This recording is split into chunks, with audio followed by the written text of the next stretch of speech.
The first season of 2024 is here, and boy, it's interesting.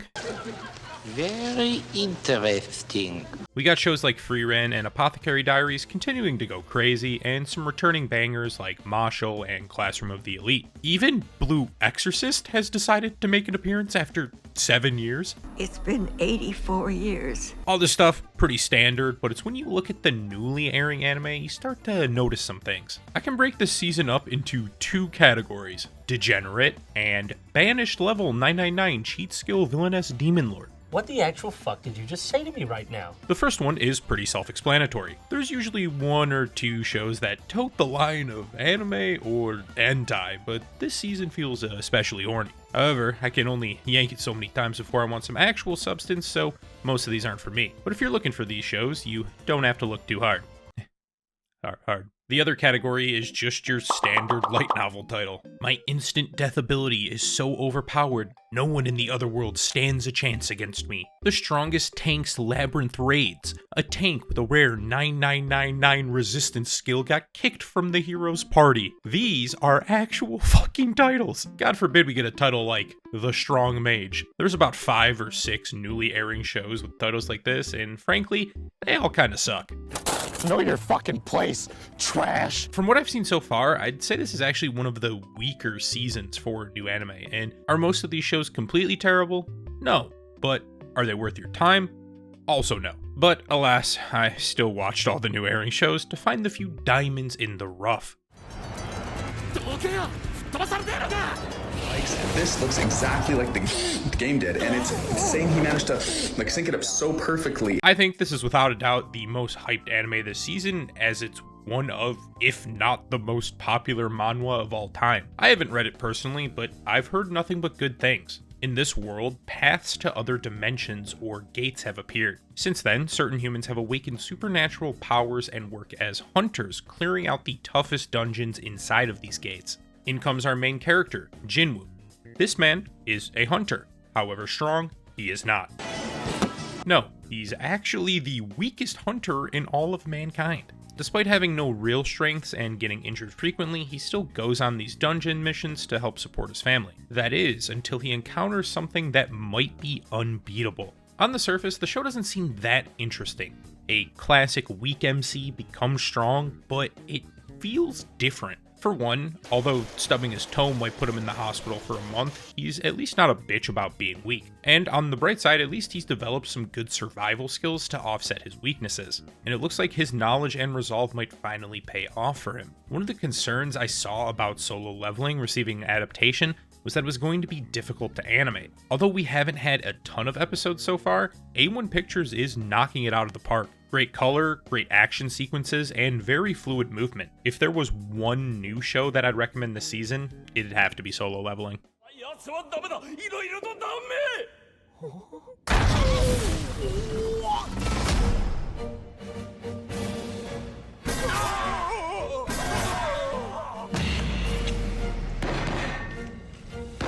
In a season of shitty isekai, this is the least shitty. We've all seen the shows where someone gets summoned to another world to act as a hero for that particular kingdom. But what happens when you weren't actually supposed to be summoned? Hi, Mr. Frog.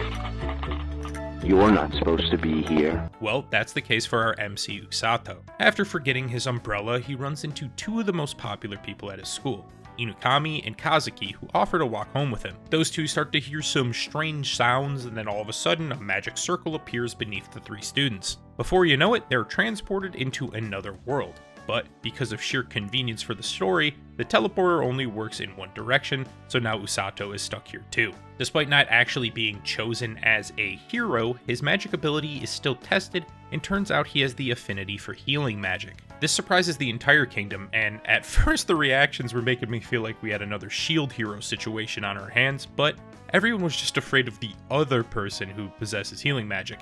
And let me tell you, they are kinda scary, and hot. Can I crush your balls? Yeah. Usato begins a rigorous training regimen to push his body beyond normal limitations, and rather than just sitting back and healing his comrades, he uses that healing magic to become an offensive powerhouse. It's pretty solid animation, and the thing that surprised me was that how Usato is treated, especially from his classmates. They constantly check in on him and seem to genuinely care about his well-being. And again, if you need one reason to watch this show, look no further.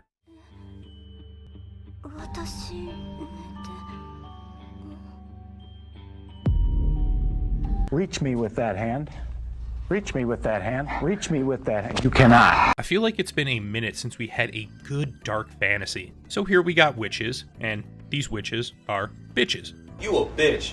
You know why you a bitch? Because I said so. Bitches who curse people. Getting cursed is not ideal, but there are certain ways to break these curses. We got a dude with a coffin and a girl with the eyes of a beast. This girl, Guido, has been cursed and she's looking for the witch who did it to get some revenge. As I mentioned, it's dark, serious, and isn't afraid to show some disturbing scenes. Its atmosphere so far has reminded me a lot of Psycho-Pass, and the characters, especially Ashoff, are very intriguing. And to make the show even better, the opening is done by one of my favorite J-rock bands, Sakoni Naru. I think it's their first anime song, but they are incredibly technical and write great choruses, so I was extra hyped to see this edition.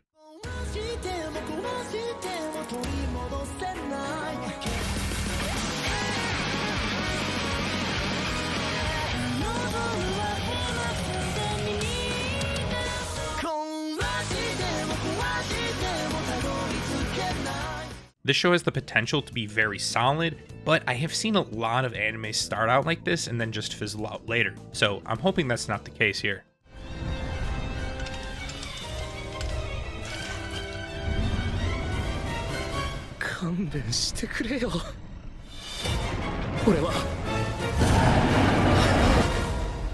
Hey, you're finally awake. In these fantasy anime, it seems like everyone wants to be an adventurer, but let's face it, not everybody is going to make it to the top. That's the case for our MC Rent Fina, who's been hacking away at low-level monsters for over 10 years. However, that doesn't deter him from trying to achieve his goals. And one day when exploring his usual low-level dungeon, he comes across an undiscovered path. But what awaits him is probably too much for even the most experienced adventurers. I've been waiting for you, Patrick! This beast wastes no time in unaliving Mr. Rent, but then something strange happens. He wakes up. He's not dead, but not quite alive either, taking on the form of just a skeleton. His new goal is to achieve existential evolution, hopefully changing into something more human-like before returning to civilization.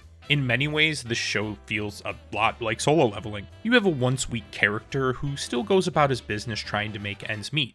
Tragic event happens and they get a second awakening, so to speak. Difference is in this show, Rent has to worry about being an actual monster and hunted down, but hopefully he can get some assistance from his Lord have mercy, I'm about to... 10 out of 10 show, Anime of the Year.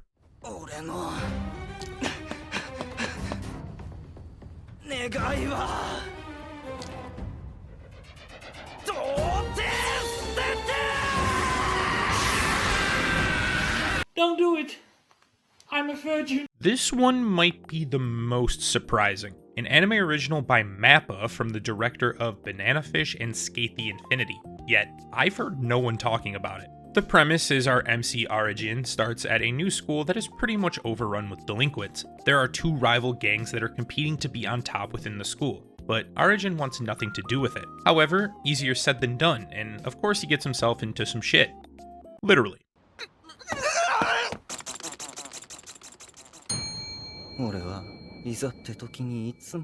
On the verge of being beaten to a pulp, he manages to merge with a legendary Majin that he activated by shooting himself accidentally in the head with the ultimate goal of losing his virginity. Yes, this all happens in one episode. I honestly have no idea what direction the show is heading, but the thing that has stood out to me so far has been the colors. Every character is vibrant and unique in their own way, and the world has a real punk look with lots of graffiti. I mean, I guess it is MAPPA, so is it really that much of a surprise? I will say the main character definitely needs some development, as he's kind of an asshole, but at its core, I think it could end up being on a similar trajectory of something like Konosuba or Eminence in Shadow. Usually goofy and lighthearted, but will randomly mix in some of the craziest fight scenes in animation for no reason, and that is something I can get behind. I wanted to like a lot more of the anime this season, I really did, but 90% of these shows are just very forgettable for me. Ishura has a dope concept and is edgy as hell, but displays perhaps some of the worst CGI I have ever seen. What the fuck is this piece of shit? Tank Labyrinth, don't see a ton of shows about the tanks in a party, but the guy likes his little sister a bit too much. Then we have a dungeon show animated by Trigger, but just looks to kind of be another cooking show. The only other anime I'd be on the lookout for is The Weakest Tamer. The animation is absolutely stunning, but there's these weird inner monologues that happened in the first episode and just kind of felt out of place. But, enough of what I think. Be sure to let me know in the comments what you are going to be watching this season. I plan on doing a bit of a longer video, so hopefully I can get that out in a timely manner. Again, thank you so much for the support, and I hope I continue to bring great content for you all. I want to give a huge shout out to Chupa, Shaky Pants, Little PK, Tech Rob, Peppy Jewel, and Nicholas Gutierrez. That's all for this time. Hope to see you here again.